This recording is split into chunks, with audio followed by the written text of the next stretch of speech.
அரசியல் புயல் அப்படின்னு சொல்லும்போது எந்த பக்கம் வீசுது அப்படிங்கிறது யாராலையுமே சரியா கணித்து சொல்ல முடியாது. ஒரு விஷயத்தை நேற்று நிறைய பேர் எதிர்ப்பா சொல்லியிருந்தீங்க, நிறைய பேர் என் மேலுள்ள இருக்கக்கூடிய கன்சர்ன்ல சொல்லியிருந்தீங்க. வேட்பாளர்கள் யாராவது வந்து காசு தராங்க அப்படின்னா காசு வாங்குறத ப்ரமோட் பண்ணாத விக்கி. 1 லட்சம் கேளுங்க, 10 லட்சம் கேளுங்க, ஒரு வீடு கேளுங்க, ஒரு கார் கேளுங்க அப்படின்னு சொன்னதெல்லாம் தப்பு விக்கி. வேட்பாளர்கள் யாராவது இங்கே வந்தாங்கன்னா பணம் கொடுக்குறதா சொன்னாங்கன்னா பணம் வாங்காதீங்க அப்படின்னு சொல்லி அந்த கருத்தை தான் என்னால் பார்க்க முடிஞ்சு. நிறைய வாழ்த்துக்கள், உண்மையிலேயே ஹேட்ஸ் ஆஃப். நீங்கள் அந்த ஒரு குணநலத்துடன் இருக்கீங்க, டிபி ட்ரூப்ஸ் நேர்மையாக இருக்கீங்க அப்படிங்கிறதுல எந்த மாற்று கருத்தும் கிடையாது. ஆனால் டிபி ட்ரூப்ஸாக இருக்கக்கூடிய நபர்களையும் தாண்டி இங்கே நிறைய பேர் வாக்காளர்களாக இருக்காங்க, நிறைய கோடி மனிதர்கள் வாக்காளர்களாக இருக்காங்க.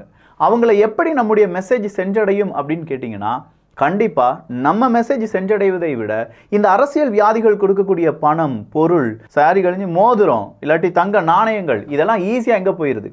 வாக்காளர்கள் கையில் போயிடுது. வேட்பாளர்கள் வாக்காளர்களுக்கு கொடுத்து என்ன செஞ்சிடறாங்க? காசு கொடுத்து வாக்காளர்களை, அவங்களுடைய ஓட்டுகளை வாங்கிடுறாங்க. இதை நான் சொன்னால் சரியாக இருக்காது. எடிட்டர், அந்த வீடியோ கிளிப்பை கொஞ்சம் போட்டுட்டு அப்படியே ஒரு இன்ட்ரோவையும் போடுங்க. யாரும் அதை பத்தி கவலைப்பட வேண்டாம். அவன் 500 கொடுத்தா 1000 கொடுப்போம், 1000 கொடுத்தா 2000 கொடுப்போம். அதனால எதை பத்தி யோசிக்க வேண்டாம். நீங்க வந்து தேர்தல் பணிகளை வேட்பாளர்கள் வந்து வீடு வீடா போய் ஓட்டு கேட்கறது, சொந்த பந்தங்கள் எல்லாம் பார்த்து வெளியூர்ல இருக்காங்க, அவங்களுக்கு வேண்டியவங்க நம்ம ஊர்ல இருப்பாங்க.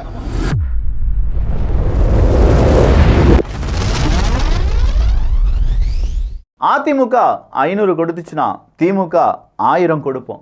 அவங்க 1000 கொடுத்தாங்கன்னா நாம 2000 ரூபாய் கொடுப்போம். எப்படினாலும் இந்த ஓட்டு நமக்கு தான் அப்படின்னு சொல்லி இப்பவே பேரம் பேச ஆரம்பிச்சிருக்காங்க. நியூஸ் டே வெளியிட்ட ஒரு முக்கியமான வீடியோ. அந்த வீடியோ ஃபேக்கா உண்மையா அப்படிங்கிறத நம்முடைய எலெக்ஷன் கமிஷன் பார்த்து தெரிந்து கொள்ள வேண்டும். அதே மாதிரி நம்முடைய முதலமைச்சர் மு.க. ஸ்டாலின் அவர்கள் இப்படி 500 1000 கொடுக்கக்கூடிய நபர்களை உடனடியாக கட்சியிலிருந்து தூக்கிட வேண்டும். இதெல்லாம் நார்மலா ஒரு மாற்றத்தை விரும்பக்கூடிய ஒரு மனிதன் வைக்கக்கூடிய ஒரு சாதாரண வேண்டுகோள். இந்த வீடியோ உண்மையா இருந்துச்சுன்னா தயவு செஞ்சு சொல்றேன், இந்த வீடியோ உண்மையா இருந்தது என்றால் இந்த வீடியோக்கு பின்னாடி இருக்கக்கூடிய எல்லா நபர்களும் அவங்களுடைய கட்சி பொறுப்பு, அடிப்படை உறுப்பினர் பொறுப்பிலிருந்து தூக்கி எறியப்பட வேண்டிய நபர்கள். 500 கொடுத்தா 1000 கொடுப்போம், 1000 கொடுத்தா 2000 கொடுப்போம், ஓ 600 கோடி விளையாடுதோப்பா அப்படின்னு சொல்லி நம்ம கேட்கலாம். சென்ட்ரல் கவர்மெண்ட், ஸ்டேட் கவர்மெண்ட் இவங்க எல்லாருமே எலக்டோரல் பாண்ட்ல பணத்தை அள்ளி வாரி குவிச்சிருக்காங்க. ஆனா ஒரு விஷயம், இப்பெல்லாம் இந்த சோஷியல் மீடியா வந்துருச்சு பாத்தீங்களா, யாரும் பொய் சொல்ல முடியாது. யார் என்ன பொய் சொல்லியிருந்தாலும் அந்த பொய் உண்மையாக வெளியில் வந்து விடும் அப்படிங்கிறது தான். அதில் ஒரு 2019 வாக்கில் நீங்கள் ஏதாவது ஒரு நியூஸை வாசிச்சிங்க, ஆனால் நான் வாசிச்சிருந்தேன். நான் மட்டும் இல்லை, நிறைய பேர் வாசிச்சிருந்திருப்போம்.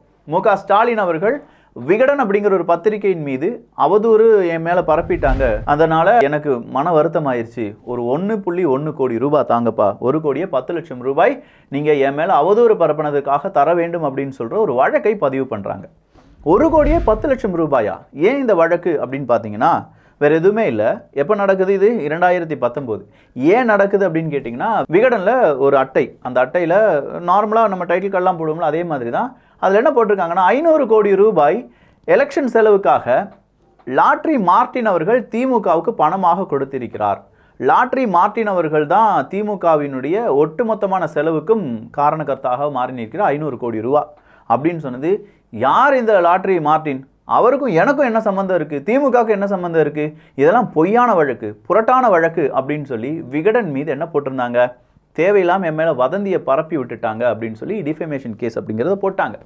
போட்ட கொஞ்ச நாள்லேயே அந்த கேஸ் அப்படிங்கிறது வாபஸ் வாங்கப்படுகிறது, இல்லாட்டி ஏதோ ஒரு செட்டில்மெண்ட் என்னமோ ஒன்று, அந்த கேஸ் அப்படிங்கிறது இல்லை. அப்போது இந்த இடத்துல லாட்ரி மார்ட்டின் அவர்கள் டிஎம்கேக்கு எதுவுமே செய்யலை. 2019 2024 நான் இதே இது உங்கள் முன்னாடி வந்து சொல்லியிருந்தா கூட, ஆமாம் லாட்ரி மார்ட்டின் அவர்கள் எதுவுமே செய்யலை அப்படின்னு சொல்லி நாம் விட்டுருவோம். ஏன்னா நம்மகிட்ட தான் ப்ரூஃப் இல்லையே. பட் சித்தப்பு சிக்கிக்கிட்ட மாட்டிக்கிட்டாரு ஒருத்தர் அப்படின்னு சொல்லிட்டு ஒரு பாட்டெல்லாம் போட்டுட்டோன்னு வச்சுக்கோங்களேன், செம்மையான பேக்ரவுண்ட் இதுக்கு மேட்ச் ஆகும். என்ன நடந்துச்சு அப்படின்னா, எலக்டோரல் பாண்ட். இந்த எலக்டோரல் பாண்ட் எந்த கட்சிக்கு யார் எவ்வளோ ரூபாய் கொடுத்துருக்காங்க அப்படிங்கிறதுக்கான டீட்டெயில்ஸ் இன்னைக்கு கொஞ்சம் லீக் ஆகுது. அப்படி லீக் ஆகும்போது அதனுடைய உண்மைத்தன்மை நம்ம புரிஞ்சுக்கணும்.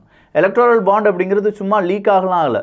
இதை நம்முடைய நீதிமன்றம் கோரியிருந்தது 2024 கிடையாது மக்கா, 2023 தேர்தல் நிதி பத்திர வழக்கு விசாரணை நடந்து கொண்டு இருந்தது.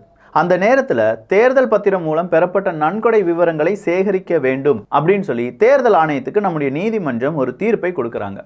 உடனடியாக எந்தெந்த கட்சிகள் எங்கேருந்து நன்கொடை வாங்கியிருக்கீங்க அப்படிங்கிற டீட்டெயில்ஸை எனக்கு சப்மிட் பண்ணுங்க, தேர்தல் ஆணையத்துக்கு சப்மிட் பண்ணுங்க, மக்களுக்கு தெரிய வேணாம், தேர்தல் ஆணையத்துக்கு சப்மிட் பண்ணுங்க அப்படின்னு சொல்லி நீதிமன்றம் அதனுடைய சாட்டையை சுழற்றுகிறது. ஸோ நீதிமன்றம் இப்படி சொல்லிட்டாங்களேன்னு சொல்லி 15/11/2023 15/11/2023க்குள்ள இந்தியாவில் இருக்கக்கூடிய அனைத்து அரசியல் கட்சிகளும் அவங்க யார்கிட்ட இருந்து இந்த தேர்தல் நிதி பத்திரம் வழியாக பணம் வாங்கியிருக்காங்க அப்படிங்கிற டீட்டெயில்ஸை எலெக்ஷன் கமிஷனுக்கு கொடுக்குறாங்க. அதன் அடிப்படையில் நவம்பர் மாதம் 14ஆம் தேதி 2023 நவம்பர் 14ஆம் தேதி 2023 டிஆர் பாலு அவர்கள், யாரு, திமுகவினுடைய பொருளாளர். அப்போ டிஆர் பாலு அவர்கள் என்ன செய்கிறாங்கன்னா, அவங்க கிடைச்ச அந்த டாக்குமெண்ட் யாருக்கிட்ட இருந்து நமக்கு பணம் வந்திருக்கு அப்படிங்கிறத தேர்தல் ஆணையத்திட்ட கொடுக்குறாங்க. தேர்தல் ஆணையம் இந்த டாக்குமெண்ட்டை ரொம்ப சேஃப்டியாக வச்சுருந்தாங்க. மறுபடியும் அந்த அரசியல் பிரச்சனை, எலக்டோரல் பாண்டுக்கான பிரச்சனைலாம் வரும்போது தேர்தல் ஆணையத்திட்ட இருந்தக்கூடிய இந்த டாக்குமெண்ட் வெளியில் விடப்படுகிறது. அப்படி வெளியில் விடப்படும் போது தான் அன்னைக்கு ஒருத்தர் ஒரு டிஃபேமேஷன் கேஸ் போட்டார் பாருங்க. எதுக்கு?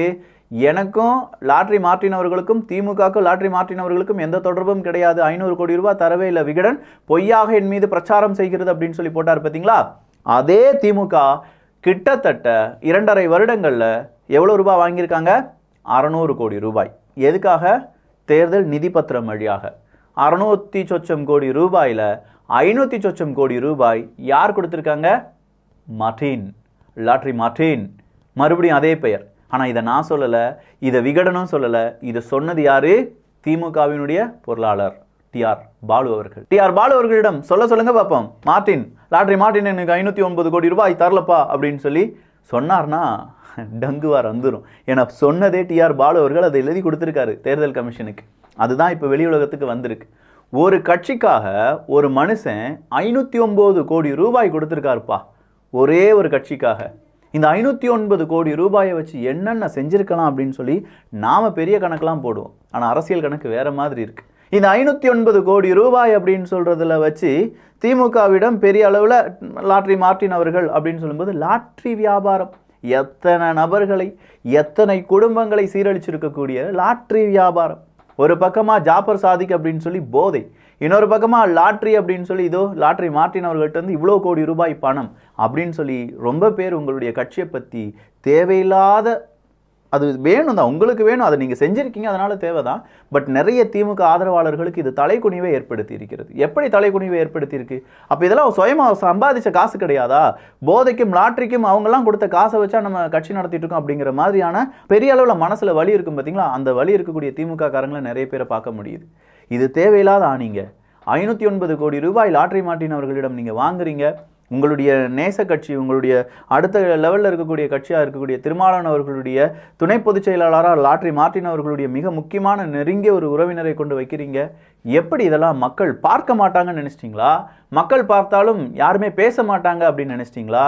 யாராவது பேசினாலும் அவன் மீது வழக்கை தொடர்ந்தலாம் அப்படின்னு நினச்சிட்டிங்களா? இங்கே வழக்கை தொடர்றதுக்கு எதுவுமே இல்லை. நான் எதுவுமே பொய் சொல்லலை.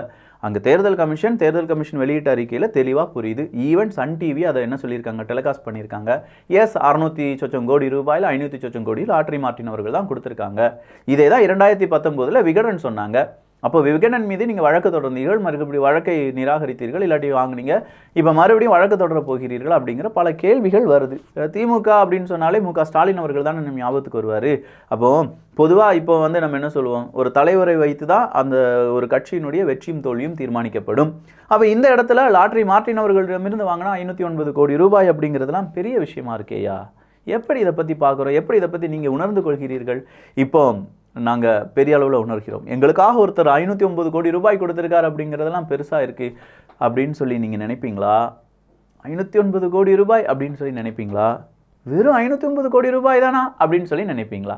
3 விதமும் வேறு வேறு தான். ஆனால் 509 கோடி ரூபாய் அப்படிங்கிறது ரொம்ப முக்கியமான மேட்டராக இருக்குது. அடுத்ததா சத்துணவு, இல்லாட்டி நம்ம ஸ்கூல்லலாம் என்ன கொடுக்குறாங்க, சாப்பாடு கொடுக்குறாங்க.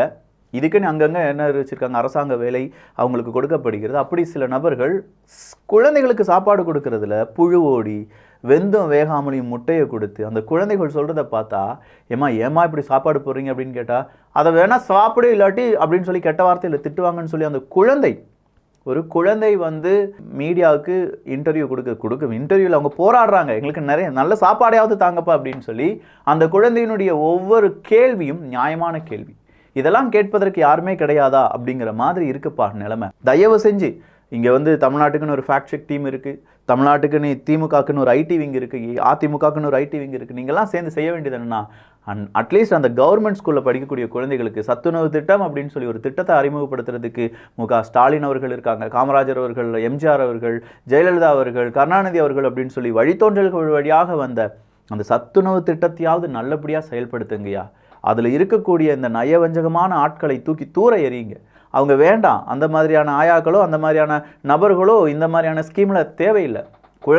குழந்தைகளாக பாருங்கள், குழந்தைகளுக்கு சத்தான சாப்பாடை போடுங்க அப்படின்னு சொல்கிறதுல எந்த விதமான தவறும் எனக்கு இருப்பதா தெரியலை.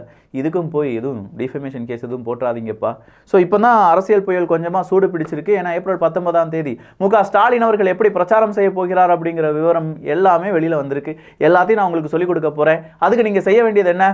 அரசியல் சதுரங்கத்தை சப்ஸ்கிரைப் பண்ணிக்கோங்க, 4 நண்பர்களுக்கு பகிருங்கள். ரொம்ப ஃபயராக இருக்குப்பா, என்னப்பா ஒவ்வொரு நாளும் புதுசாக மீடியாலாம் சொல்லாத செய்தியாக சொல்லிட்டு இருக்கே அப்படின்னு நீங்கள் நினச்சிங்கன்னா சப்ஸ்கிரைப் பண்ணிட்டு பாருங்கள். நல்லதை பகிர்ந்து நல்ல சமுதாயத்தை உருவாக்குவோம். நன்றி, வணக்கம்.